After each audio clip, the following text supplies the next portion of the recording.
और सीधे आप सबको लिए चलते लखनऊ, जहां योगी आदित्यनाथ संबोधित कर रहे हैं लोगों को। उपस्थित प्रदेश के वित्त और संसदीय कार्य विभाग के मंत्री श्री सुरेश कुमार खन्ना जी, महिला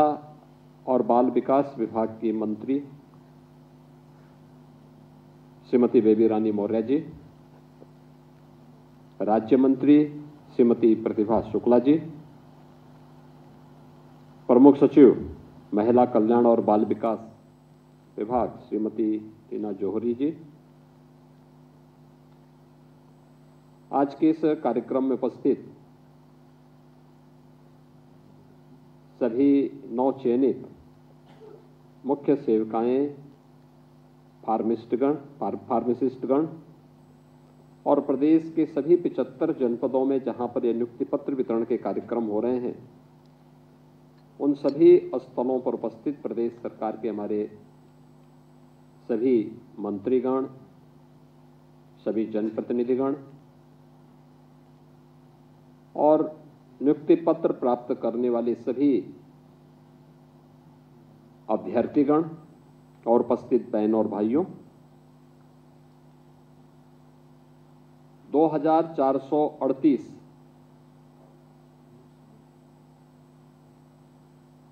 अभ्यर्थियों को ये नियुक्ति पत्र आज एक साथ वितरित हो रहे हैं, जिसमें 2425 आंगनबाड़ी केंद्रों में प्रदेश की कुपोषित माताओं के लिए और नवजात शिशुओं के पोषण अभियान की मॉनिटरिंग के लिए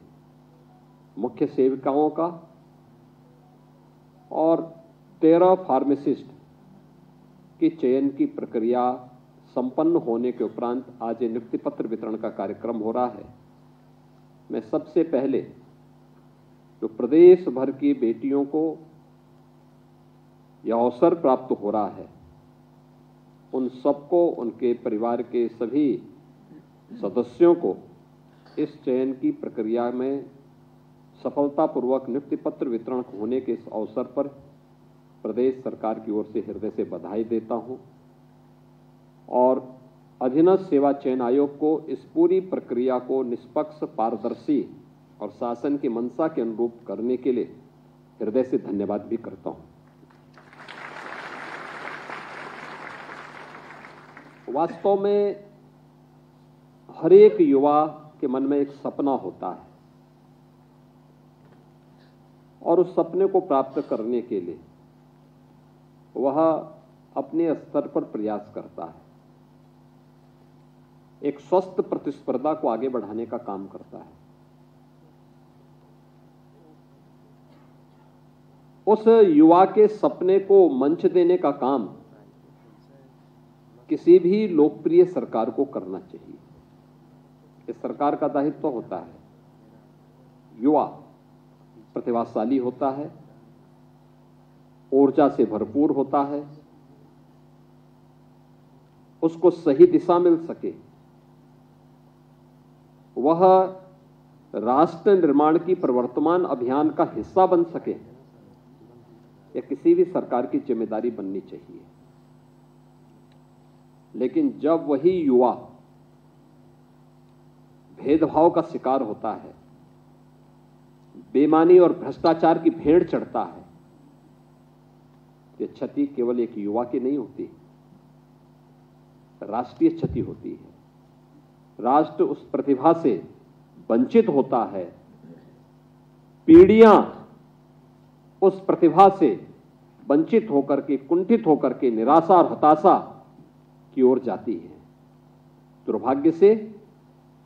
लगभग 2 दशक तक उत्तर प्रदेश एक लंबे समय किस हताशा, निराशा के जाल में फंस करके पूरी तरह अंधकार के युग में जा चुका था। 2017 के पहले यही होता था, नियुक्ति नहीं हो पाती थी। अगर नियुक्ति कहीं से आ भी गई तो उसमें बंदर बांट होता था, बेईमानी और भ्रष्टाचार इस कदर में होती थी कि योग्यता के आधार पर किसी भी युवा को उसका चयन नहीं मिल पाता था। परिणाम होता था न्यायालय को हस्तक्षेप करना होता था, और उसके बाद फिर ये मामले आगे बढ़ते थे। परिणाम क्या रहा? उत्तर प्रदेश की नियति हो गई थी बीमारू राज्य बनने की। उत्तर प्रदेश को परमात्मा ने, प्रकृति ने बीमारू नहीं बनाया था। बेईमान राजनीतिक दलों ने उत्तर प्रदेश को बीमारू बनाया था। मानसिक रूप से बीमार लोगों ने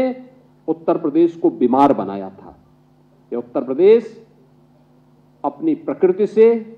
और प्राकृतिक संसाधनों से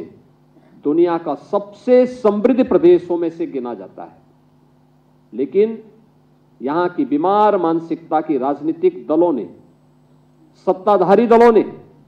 उत्तर प्रदेश को बीमारू राज्य की श्रेणी में ला करके खड़ा कर दिया था। युवाओं के सामने पहचान का संकट खड़ा हुआ तो उत्तर प्रदेश के सामने पहचान का संकट खड़ा हुआ। आज मैं देख रहा था ये नियुक्ति पत्र वितरण के दौरान, इसमें आजमगढ़ के भी युवाओं को सेवा का अवसर प्राप्त हुआ है, अमरोहा को भी प्राप्त हुआ है, शामली को भी प्राप्त हुआ है, लखनऊ, कानपुर, आगरा, गोरखपुर, वाराणसी, प्रयागराज, ये जनपद ऐसे हैं जहां पर एक प्रतिस्पर्धा है, लोगों के लिए साधन है। लेकिन लखीमपुर खीरी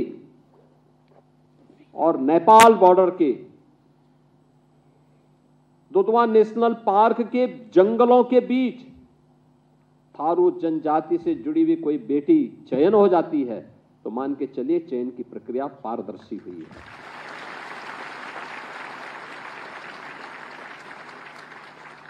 चयन की प्रक्रिया में अगर सुदूर किसी आजमगढ़ से, किसी अमरोहा से, किसी बिजनौर से, किसी शामली से, किसी ललितपुर से, किसी जालौन से, किसी सोनभद्र से